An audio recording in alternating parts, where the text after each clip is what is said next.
The forest burned. Smoke rose into the purple sky of Pandora like the breath of dying giants. Nattery stood on the edge of the cliff and watched her world fall apart. The sacred trees that had stood for thousands of years were turning to ash. The ground shook with each explosion that came from the mining ships above. The Omaticaya clan had survived many challenges. They had survived the first human invasion. They had survived the destruction of Hometree. They had rebuilt their lives in the shadow of the floating mountains, where the humans could not easily reach them. But this was different. This was not humans coming for their resources. This was something far worse. 3 months ago, the first signs appeared. Strange lights in the night sky. Signals that even the humans at their remaining research station could not understand. Then the ships came. They were not human ships. They were massive black vessels that blocked out the stars. They moved without sound and brought death without warning. The aliens had no name that anyone knew. The humans called them the Harvesters because that is what they did. They harvested worlds. They stripped planets of all life and moved on to the next. Earth had seen their scout ships years ago. That is why the humans had become so desperate to find new homes among the stars. They knew what was coming. Jake Sully sat in the council circle with the clan elders. His body was fully Na'vi now, thanks to the transfer performed years ago. But his mind still remembered what it meant to be human. He still remembered the wars on Earth, the desperate fights for survival, the way humanity had learned to come together when faced with extinction. "We cannot fight them," said Maud, the spiritual leader. Her voice was heavy with grief. "Our arrows cannot pierce their metal skins. Our Ikran cannot fly fast enough to escape their weapons." Ewa herself seems powerless against this evil. The other clan leaders who had gathered nodded in agreement. The Tapani, the Tokami, the Anurai, and the Kekanon clans had all sent their strongest warriors to this meeting. Even the Reef people, the Metkaina, had sent messengers across the great waters. All of them had seen the destruction. All of them knew that the old ways could not save them now. Jake stood up slowly. Every eye in the circle turned to him. Every eye in the circle turned to him. He had earned his place among the Na'vi through blood and sacrifice. He had proven his loyalty 100 times over. But what he was about to suggest would test that trust like never before. "There is another way," he said, "but you will not like it." The silence stretched like a bowstring pulled too tight. Jake took a deep breath and continued. "We need to call the humans. The ones who left Earth. The ones who have been fighting the Harvesters across the galaxy. They have weapons. They have ships. They have experience fighting this enemy." The reaction was immediate. Angry voices rose from every corner of the circle. Hands reached for weapons. Old wounds that had never fully healed were torn open again. "The humans destroyed our home," shouted Tasuti's successor, a fierce warrior named Aiden. "They killed our people. They burned our forests. And now you want us to beg them for help?" Jake held up his hands. "I know what they did. I was one of them once. But the humans who are coming, they are not the same as the ones who came before. They have changed. They had to change, or they would have died." He paused, gathering his thoughts. 20 years ago, the Harvesters came to Earth. They came to do what they are doing here now. Billions of humans died in the first wave. Cities were burned. Oceans were poisoned. Everything that humanity had built over thousands of years was destroyed in months. The anger in the circle began to shift into something else. Curiosity, fear, understanding. But humans did not give up. Jake continued. They came together. All the nations, all the peoples, all the different tribes of Earth put aside their differences and fought as one. They found the Harvesters' weaknesses. They learned their technology. They built new weapons, new ships, new ways of fighting, and they won. They pushed the Harvesters back. They saved what was left of their world. Moat leaned forward. "And why would these humans help us? We are not their people. This is not their world. Jake smiled sadly, because they learned something in that war. They learned that life is precious wherever it exists. They learned that the universe is not empty, that other thinking beings live among the stars. And they learned that the harvesters will not stop until all life is gone. Every world they save is a world that will not feed the enemy's hunger. The debate lasted 3 days. Some clans wanted to fight alone and die with honor. Others wanted to flee to the deepest parts of the forest and hide until the danger passed. But slowly, painfully, the truth became clear to everyone. They could not win this fight alone. They needed help. The signal was sent through the old human equipment at Hell's Gate, the abandoned research station that the Na'vi had reclaimed years ago. It went out into the darkness of space, carrying a message of desperation and hope. The response came faster than anyone expected. The human fleet had been tracking the harvesters for years. They knew Pandora was in the enemy's path. They had been waiting for the call. The first human ships arrived 2 weeks later. They were nothing like the vessels that had come before. These were warships, built for one purpose: to destroy the harvesters and protect the innocent.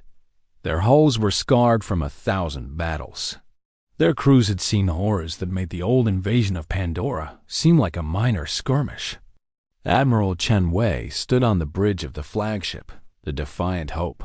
She was a small woman with gray hair and eyes that had seen too much death. But when she looked at the blue world turning below her, those eyes filled with something like wonder. "Beautiful," she said softly. No wonder they wanted to protect it. Her second-in-command, a young officer named Marcus, stood beside her. "Admiral, the Na'vi leaders have agreed to meet with us. They're waiting at the designated coordinates." Chen nodded. "Tell them we're coming down. And Marcus, make sure everyone understands the rules. We are guests here. We treat these people with respect. We help them save their world, and then we leave. No exceptions." The meeting took place in the shadow of the Tree of Souls, the most sacred site on all of Pandora. Jake served as translator, though many of the humans had learned to understand the Na'vi language during their long journey through space. Natari stood among the clan leaders, her bow at her side. She had not wanted to trust the humans again. The memory of her father's death, the destruction of her first home, these things could not be easily forgotten. But when she looked at the human admiral, she saw something unexpected. She saw humility. She saw a genuine desire to help. She saw a warrior who had lost much and gained wisdom from the loss. "We cannot promise that we will win," Admiral Chun said through Jake's translation. "The harvesters are powerful. They have destroyed hundreds of worlds. But we have learned how to hurt them. We have learned how to make them bleed. And we have learned that no battle is truly hopeless when good people stand together." The plan that emerged was unlike anything either species had attempted before. Human technology would combine with Na'vi knowledge of the land. Warships would strike from above, while ground forces attacked from below. The neural network that connected all life on Pandora, the web of energy that the Na'vi called Awa, would be used to coordinate movements and share information in ways that no mechanical system could match. The training began immediately. Human soldiers learned to ride dire horses and fly on the backs of Akron. Na'vi warriors learned to use energy weapons and wear protective armor. The two peoples who had once been enemies became something else entirely. They became brothers and sisters in arms. The first attack came 3 weeks later. The Harvester fleet descended from orbit, their weapons hot, their collection ships ready to strip the world bare. But this time, they faced resistance unlike anything they had encountered before. The battle lasted 4 days. Ships burned in the atmosphere. Warriors fell on both sides. The forests echoed with the sounds of explosions and the cries of the dying. But through it all, the alliance held. When one line broke, another formed behind it. When one warrior fell, 2 more rose to take their place. Jake flew at the head of a combined squadron, human pilots and Na'vi riders working as one. They struck at the Harvester command ships, targeting the weak points that years of warfare had revealed. Naturi led the ground forces, her bow singing death to any enemy that came within range. Admiral Chun directed the orbital battle from the Defiant Hope, her calm voice guiding the chaos into something that resembled order. On the fourth day, the Harvester fleet broke. Their surviving ships fled into the darkness, leaving behind the wreckage of their invasion force. The sky of Pandora, which had been choked with smoke and fire, slowly began to clear.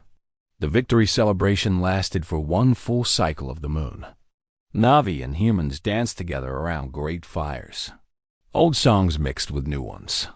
Stories were told of the brave warriors who had fallen and the impossible odds they had overcome. But the celebration was also a farewell. The human fleet could not stay. There were other worlds that needed protection, other peoples facing extinction. The war against the Harvesters was far from over. Admiral Chun stood before the assembled clans one last time. Her uniform was torn, her arm was bandaged, and she looked like she had not slept in days. But she was smiling. "You have given us something precious," she said. "You have shown us that trust is possible, even between peoples who have hurt each other. You have shown us that the past does not have to define the future. We will carry this lesson with us wherever we go." Naturi stepped forward. In her hands, she carried a gift, a bow made from the sacred wood of the home tree, decorated with feathers from the greatest hunters of every clan. "You are now part of the people," she said. "All of you. Wherever you go, whatever you face, know that Pandora remembers. Know that Awa watches over her children, no matter how far they travel from home." The human fleet departed the next morning. Their ships rose into the purple sky, catching the light of the twin suns. The Na'vi watched them go. These strange beings who had once been enemies and had become something far more important. They had become proof that change was possible, that old hatreds could be overcome, that the universe was not doomed to endless cycles of violence. Jake stood with his arm around Naturi, their children beside them. He thought about the journey that had brought him to this moment.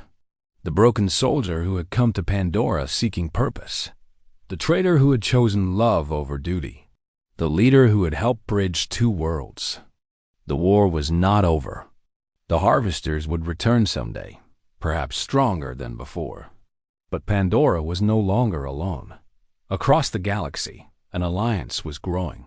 Humans and Na'vi and dozens of other species were learning to stand together against the darkness.